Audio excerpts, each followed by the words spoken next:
Dear students, आज हम देखेंगे नेक्स्ट प्रोग्राम में कि हम लोग इफ स्टेटमेंट को कैसे यूज करते हैं। ये कंडीशनल स्टेटमेंट होती है जिसमें मैं पहले भी आपके साथ कई बार डिस्कस कर चुका था कि हमें इफ स्टेटमेंट के थ्रू किसी नंबर को हमने कंपेयर करना है। कंपैरिजन के लिए हम लोग यूज करते हैं।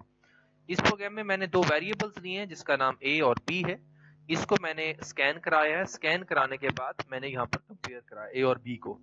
अगर ए की वैल्यू जो है वो बी से लार्ज है तो मैसेज स्क्रीन के ऊपर डिस्प्ले हो जाएगा कि ए इज लार्जर। अगर बी की है तो वो बी की वैल्यू को डिस्प्ले कर देगा। इसको कंपाइल करते हैं।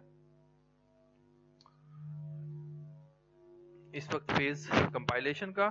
वैल्यूज एंटर करनी है। Suppose I have to enter 8 और नेक्स्ट वन इज 90 990। सपोज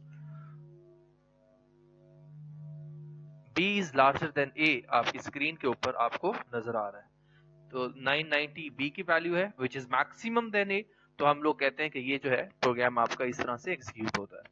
अब ये हमारे पास दो स्टेटमेंट थी जिसमें मैंने इफ और ए और बी को कंपेयर किया है। इसी तरह से अगर आपने चेक कर रहा है ए और बी में से, सपोज आपने मैक्सिमम चेक कर लिया, आप ये चेक करना चाहते हैं कि ए इवन है या ऑड है, उसके लिए हम एक और इफ स्टेटमेंट भी यूज कर सकते हैं। मैंने लिखा इफ ए रिमाइंडर बी, अगर ए रिमाइंडर बी जो है A reminder 2 sorry is equal to 0, हम मैसेज प्रिंट करवा सकते हैं print F A is even. इसको अभी हम रन करते हैं।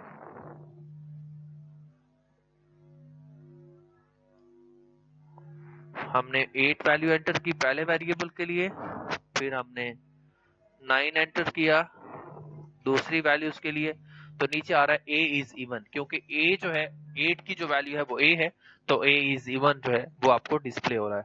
तो इसी तरह से आप किसी भी नंबर को चेक करना चाहते हैं वो किसी नंबर का मल्टीपल है या नहीं है, तो ये सारी चीजें जो है वो आप यहाँ पर परफॉर्म कर सकते हैं। तो ये प्रोग्राम था बेसिक जिसमें मैंने अभी तक आपको ए और बी की कंपाइलेशन के बारे में बताया। अभी हम नेक्स्ट लूप को यूज करते हैं कि इसी प्रोग्राम में ही हम लूप को यूज करके देख लेते हैं।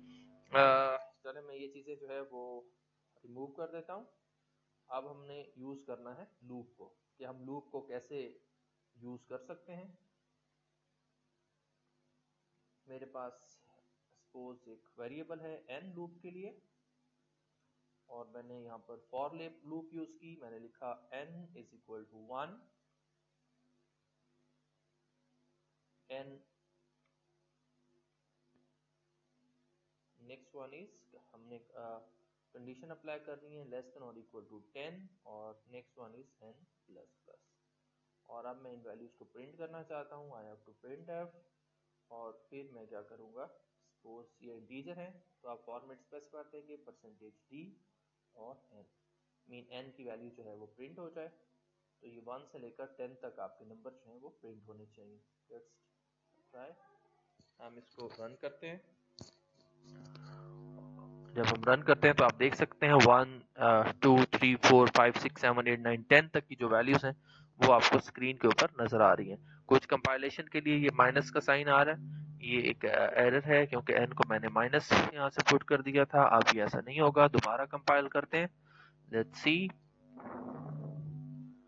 1 2 3 4 5 6 8 7 9 10 आपको सारी वैल्यूज जो हैं वो डिस्प्ले हो रही है। इसी तरह से आप ऐसा भी कर सकते हैं कि सपोज आप चाह रहे हैं कि एक वैल्यू के बाद जो है वो एक जो है वो स्पेस आनी चाहिए।